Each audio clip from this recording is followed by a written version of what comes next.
In the last episode, we were talking about the role of China in the battle of superpower state and how helpless China is, and we share with you how smartly America has circled China. Now, let's explain the Russian role in this game. Russia was a superpower until recently. It was confronting the US until 1991. But now, the United States is the dominant superpower. Russia has no resources or technology to openly compete with US. Its defense technology is better than China, but not the US. Russia's historical area of influence is also compromised. It is now under American influence. Now look at the map again. The pre-World War I Tsarist Russia and the USSR both were great powers. If you don't know about USSR, let me introduce you shortly. The Soviet Union, officially the Union of Soviet Socialist Republics, was a communist state that spanned much of Eurasia from 1922 to 1991. It was nominally a federal union of 15 national republics. In practice, its government and economy were highly centralized until its final years. Russia influenced many countries beyond its western borders. This area was stretched from Finland down to Estonia and from there to Turkey in the south. Then from Georgia and Azerbaijan to Central Asia, all areas were under its influence.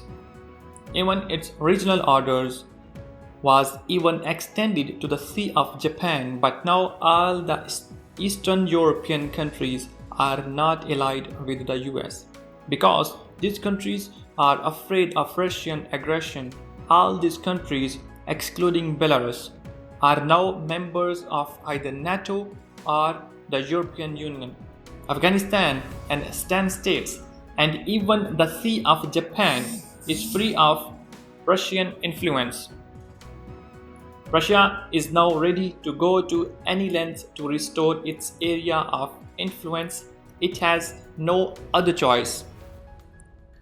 This discussion is continued. Please do subscribe and press that bell icon, because inaction would let it out of the great game. Even Chinese influence would threaten Russia, because there is no such thing as morality in a power game. A stronger China would look after its own interest, not Russia. Russia can't declare war on America to restore its influence.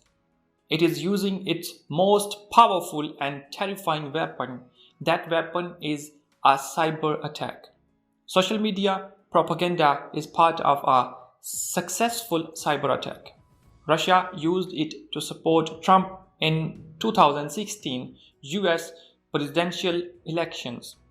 Wars without guns are known as hybrid wars.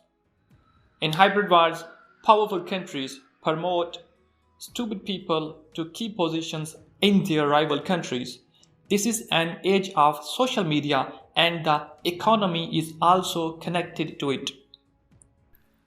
So they promote hate mongers through fake methods to divide the enemy nation. They increase the fault lines. A divided nation can't make important decisions collectively. In this situation, everyone is afraid of blackmailing. This indecision would harm their country economically, diplomatically, and strategically. Russia used millions of fake accounts to help Trump win elections in 2016. These fake accounts increased Trump's popularity. Russia hacked Hillary Clinton's emails and incited the patriotism of Trump's supporters. All this added to Trump's popularity. Millions of hashtags, Facebook pages, and posts were created overnight. Thus, Trump became unstoppable. The American security agencies discovered it too late. This was the first major foreign operations by the Russian cyber army. Putin also used his propaganda tools in Estonia, Crimea, Ukraine, and Poland. So, this is the first Russian way to weaken the United States. Russia also uses a second method. Russia also launched small scale chemical attacks. Political opponents of Putin are usually targets of these chemical attacks. In 2006, a former the Federal Society Services of the Russian Federation officer Alexander Litvinenko was killed in London. The investigation revealed that he was killed with polonium-210 by the Russian intelligence. Alexander Litvinenko was thought to be a double agent. He was a Russian intelligence agent, but he wrote a book on the 1999 Russian bombings. We will discuss in the other video about these bombings. Vladimir Putin had used those bombings to become the president of Russia. He used these bombings to invade Chechnya and occupy it. Alexander Litvinenko wrote a book on these bombings titled Blowing Up Russia: Terror from Within. He disclosed that the FSB had plotted those bombings to help Putin to win the presidential elections. Putin was the former head of the FSB before these bombings. Alexander's murder in London was an extraordinary step. It was an action in a NATO member state and a US ally.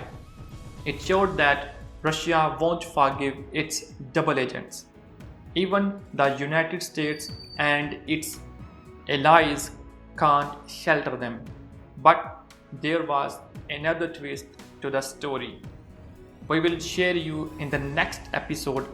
Until then, take care of you and don't forget to subscribe and share.